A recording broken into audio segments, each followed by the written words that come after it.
We're continuing the performance review series focusing on the Buffalo Bills linebackers today on Locked On Bills. You are Locked On Bills, your daily Buffalo Bills podcast. Part of the Locked On Podcast Network, your team every day.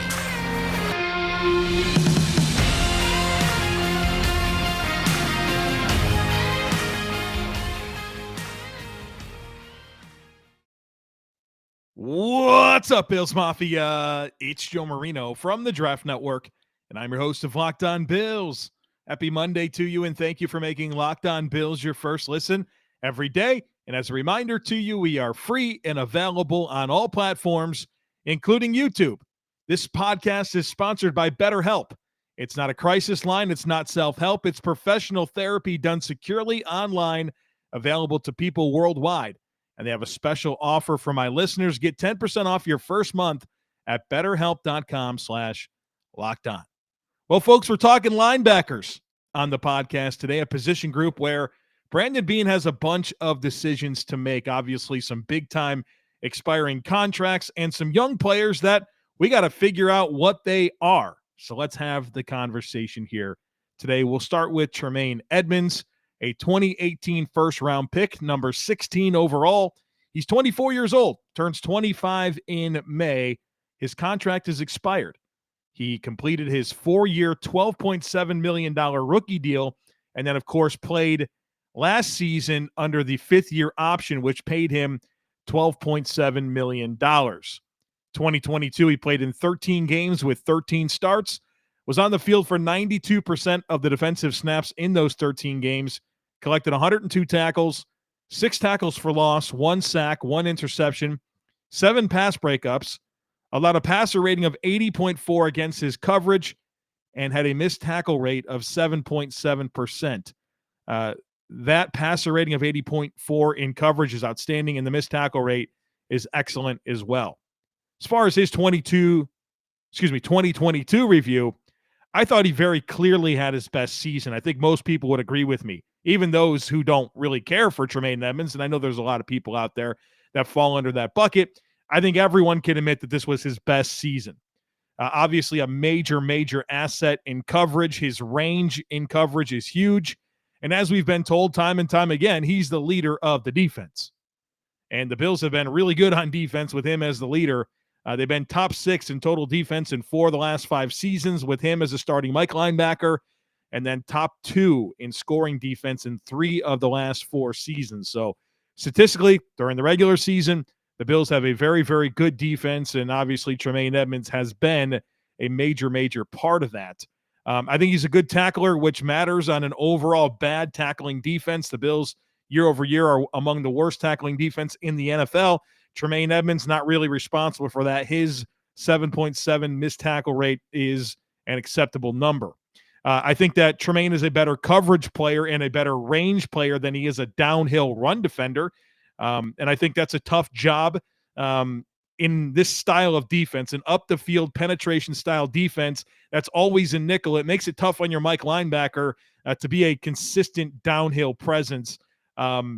He's got a tough job because the front is allowed to play a little bit more free, and it's his job to make them right, and that's tough, and it just is. And so whether it's the amount of real estate that he's asked to cover or it's how he's asked to play downhill, there's a lot on his plate. We've talked about this a lot on the podcast, and in fact, last summer, I think it was somewhere in the July range, you can scroll back and find it, I did an entire podcast on Tremaine Edmunds and really dove into everything that he's asked to do in this defense. So I would encourage you, if you're still on the fence trying to sort through what you think of Tremaine Edmunds, that would be a great episode for you to go back and listen to and gain some more perspective in terms of the way I see it, at least.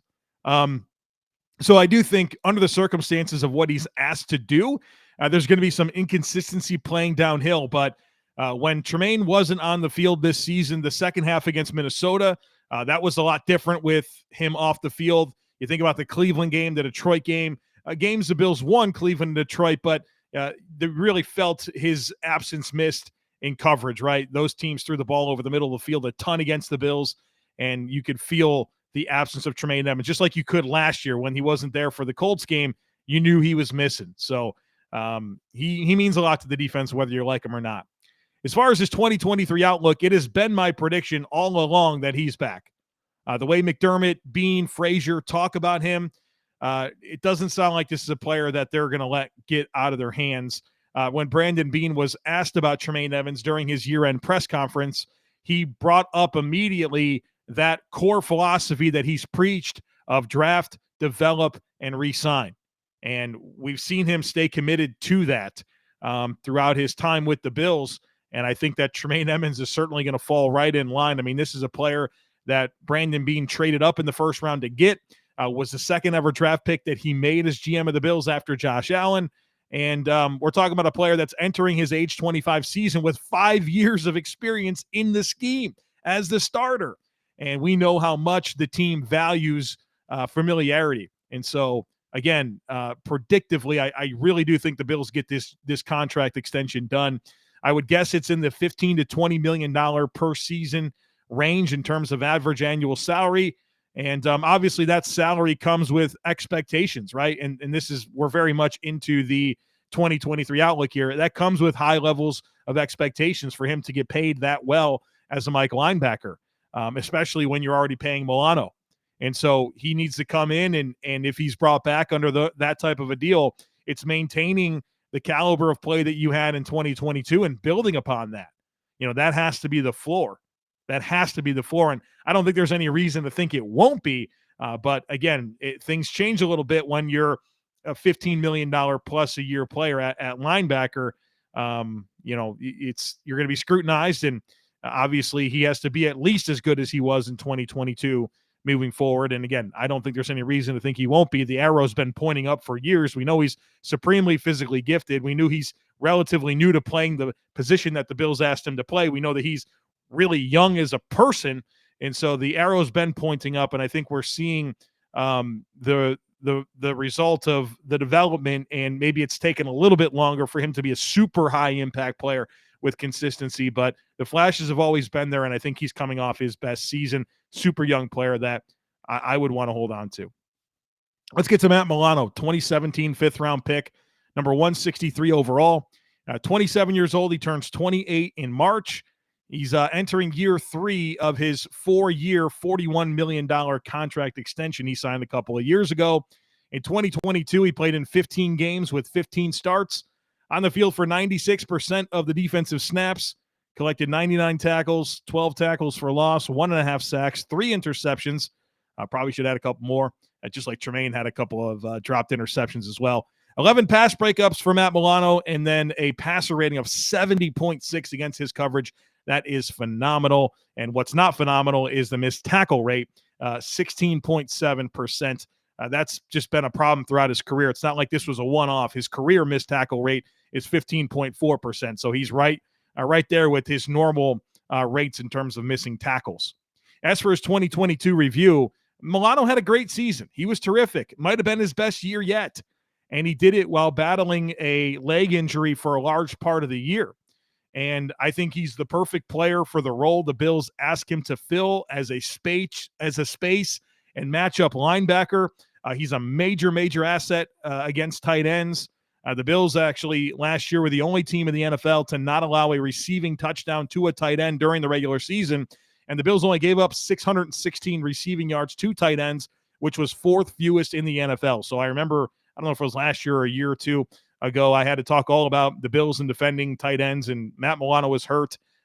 Well, every year that Matt Milano's not hurt, the Bills are literally the best, like elite at defending tight ends. And I think the reason I'm bringing that up is because of Matt Milano's impact in doing that, as well as Tremaine Edmunds. I mean, these guys are as good of a pair of coverage linebackers as you can find in the NFL.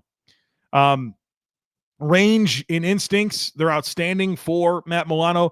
Really, my only gripe with Matt is the missed tackles. And they're a problem every single year. I'm not really sure they'll ever get better, but that's my issue with Matt Milano. As far as his 2023 outlook, it's just continuing to make a high impact. If the Bills pay Tremaine Edmunds, and I think they are going to, like I've said, I mean, this is going to be an incredibly expensive pair of linebackers. I mean, We know who Milano is. So just more of the same from him. But, Milano's in that bucket with Steph Diggs, Deion Dawkins, Mitch Morse, Josh Allen, those types of guys in terms of you know exactly who they are and you're completely satisfied with it. Matt Milano, obviously a franchise cornerstone and building block of the roster. This show is sponsored by BetterHelp. When you're at your best, you can do great things, but sometimes life gets you bogged down and you may feel overwhelmed or like you're not showing up in the way that you want to. Working with a therapist can help you get closer to the best version of you because when you feel empowered, you're more prepared to take on everything life throws at you. If you're thinking of giving therapy a try, BetterHelp is a great option. It's convenient, flexible, affordable, and entirely online. Just fill out a brief questionnaire to get matched with a licensed therapist and switch therapists at any time for no additional charge. If you want to live a more empowered life, therapy can help you get there. Visit BetterHelp.com/LockedOn today to get 10% off your first month. That's BetterHelp, HELP.com/LockedOn.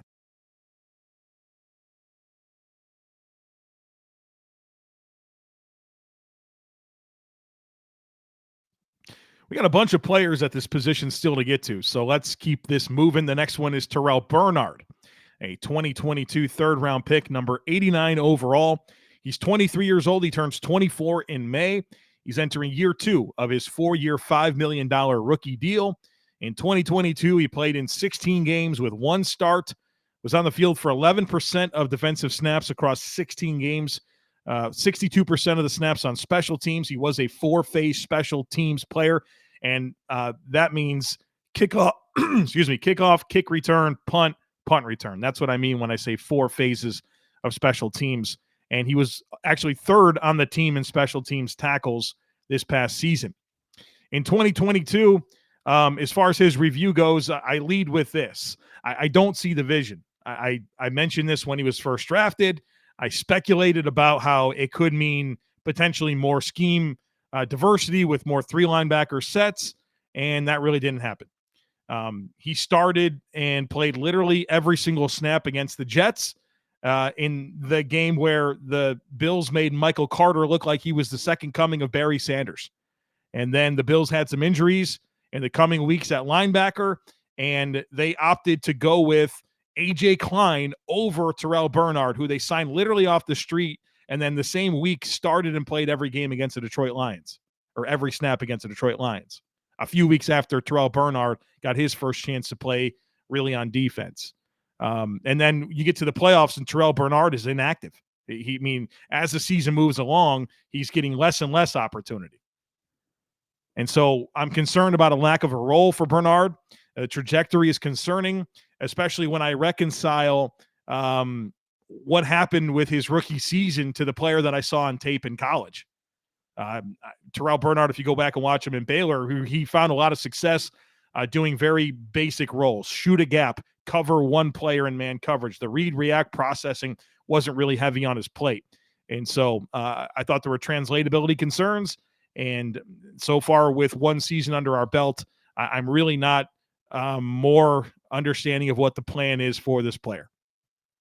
As far as the 2023 outlook for Terrell Bernard, if Edmunds is back, then I would hope that he can be the primary backup at both linebacker spots, right? Milano and Edmunds. First man off the bench is Bernard.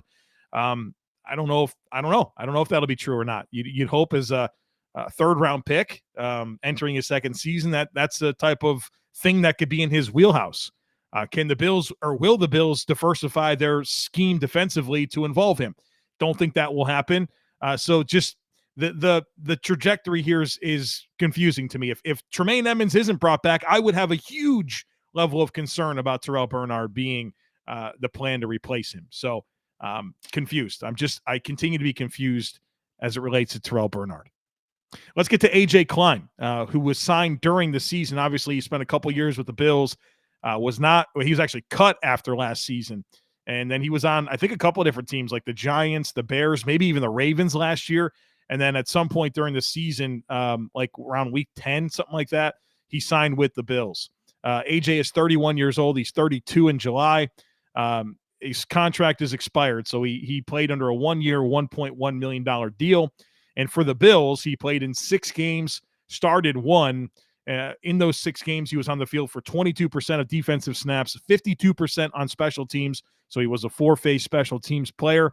And as for his review, I mean, like I said with the Terrell Bernard stuff, it says a lot that he was signed off the street and started the Detroit game and then even had a role against the Bears later on in the season. Obviously, there's a clear level of trust in him from the Bills coaching staff. I think that's quite obvious. I do certainly think he's a role player at this point with limitations, but he means something to the team in terms of depth at linebacker and special teams ability. And so as for his 2023 outlook, does he come back for that similar type role? Depth, special teams on a minimum type deal? If he is back, I would say that says something about what the team thinks of Terrell Bernard. I'm hopeful with Terrell Bernard. I really am. I hope he winds up being a really good player for the Bills. But sometimes you just add up all the circumstances and you don't come away with the warm fuzzies, if you will, as it comes to that trajectory. So we'll see if AJ Klein's back. If he wants to continue playing, I don't know. At this point in his career, I think he knows he's a backup and special teamer that played on like at least 3 different teams last year. So if he wants to sign up for that, okay.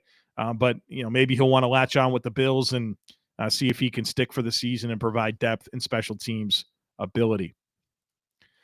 The midway point of the NBA season is here, and now is the perfect time to download FanDuel, America's #1 sportsbook, because new customers get a no-sweat first bet up to $1,000. That bonus bet is backed up if your first bet doesn't win.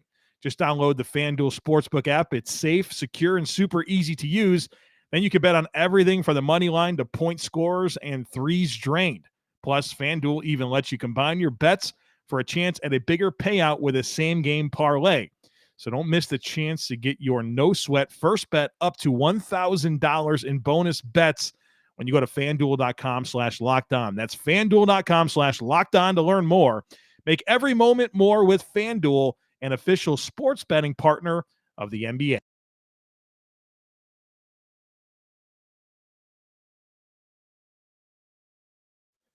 All right, let's get to a few more players. We got Medikevich, Dotson, and Spector to get to here in this segment, plus kind of tying a ribbon on the overall conversation.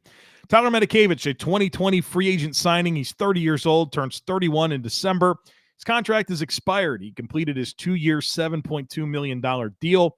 In 2022, he played 3 total defensive snaps and then was on the field for 79% of special team snaps, another 4-phase special teams player, In 2022, as far as his review, I mean, Medikevich does what he does on special teams. Provides good value there. He's smart, gets the job done, reliable, provides leadership. And I think the Bills love having players like him.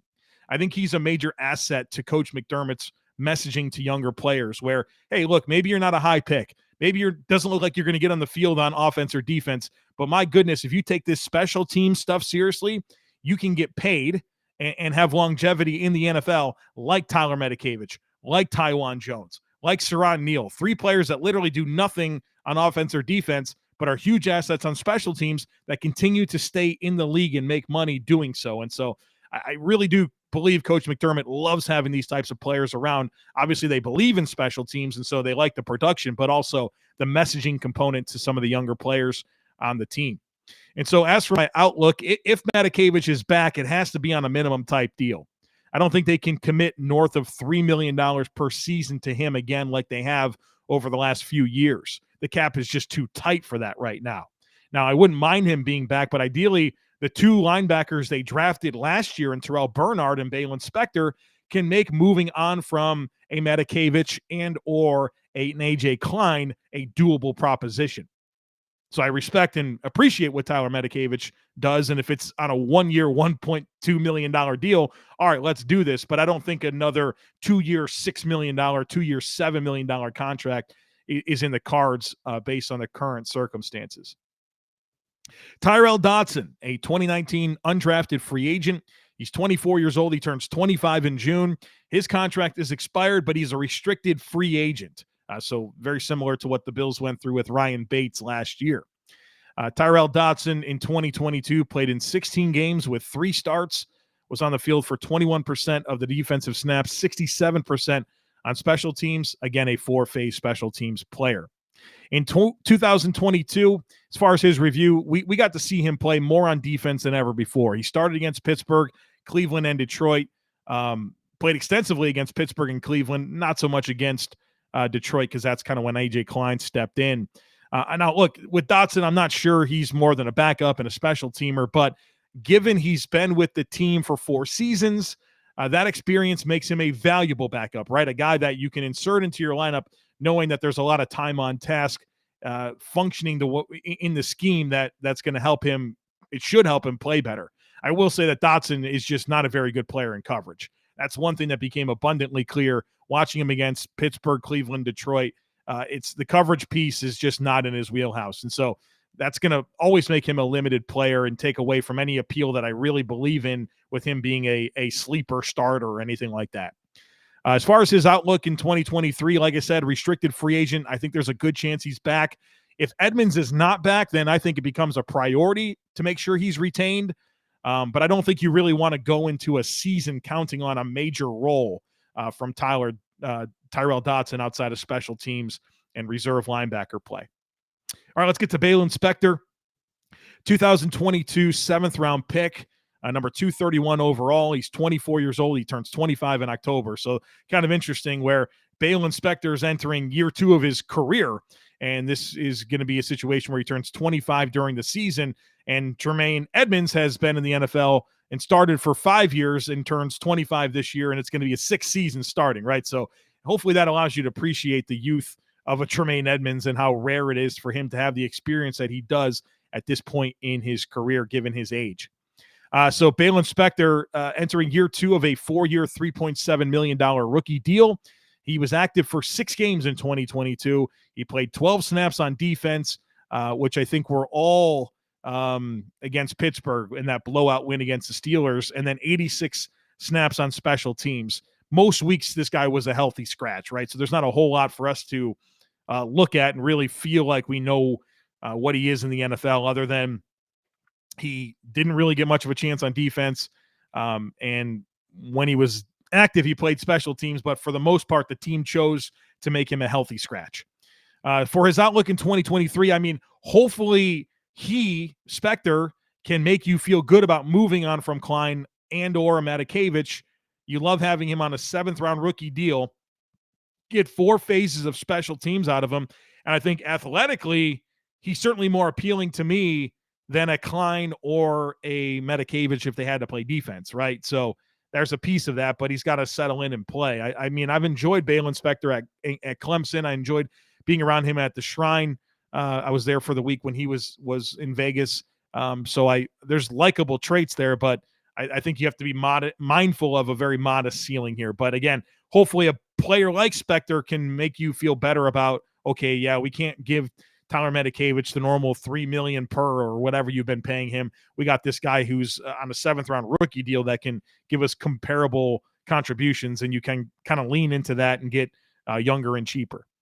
So what do the Bills have at linebacker? Well, Matt Milano, they got that guy. We know who he is. They have a huge decision to make on Tremaine Edmunds, and they have some expiring vets. And so in addition to Tremaine Edmunds, A.J. Klein, Taylor Matakevich, and Tyrell Dotson are all expired contracts. So you got to really figure out your depth there. And then you have these 2 young players in Bernard and Spector who, look, they're only 2nd-year players, but both of them did less as the season moved along. As the season elongated, as it got more meaningful, the Bills said, you know what, playoffs, Bernard inactive. And then Spector's only active for 6 games altogether. So we'll see. We'll see. I think the Bills obviously need to make a decision at Mike linebacker.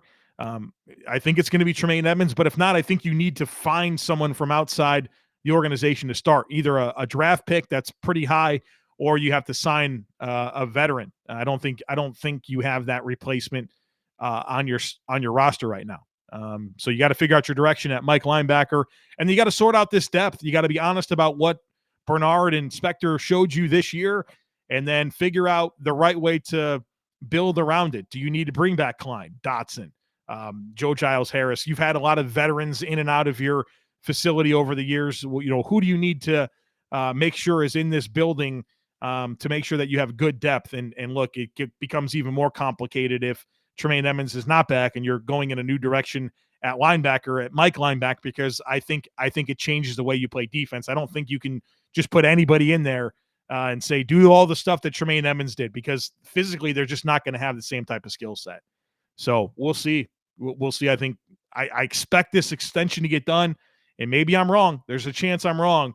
But if I'm wrong, obviously we're going to have to really look at who they bring in, the resource allocation, and ask ourselves some questions about what this means for the future of the defense. So a lot to stay tuned in on here as it relates to the Bills linebackers, just like it's been true for a lot of position groups that we've went through. And we're talking about a Bills team that's pretty limited when it comes to resources this offseason. So we'll find out what Brandon Beane can pull off, but it's a big offseason for him, and it's about as tight as it's ever been. So we got a lot more to talk about here the rest of the way. Obviously, we'll get to corners and safeties here the rest of the week, herd mentality, and then I got some fun stuff prepared, and we'll start to move into the next phase of our off-season discussion, which will be kind of talking about where the team can actually grow with the players that they have. So we're all building towards, okay, really assessing what this team has, and then we can start really focusing on some of those outside variables that can help the team through the draft and free agency. So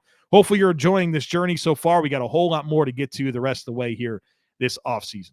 All right, folks, that's it for today. As always, I kindly ask that you share, subscribe, rate, and review. Have a great rest of your day. Go Bills, and I look forward to catching up with you again tomorrow.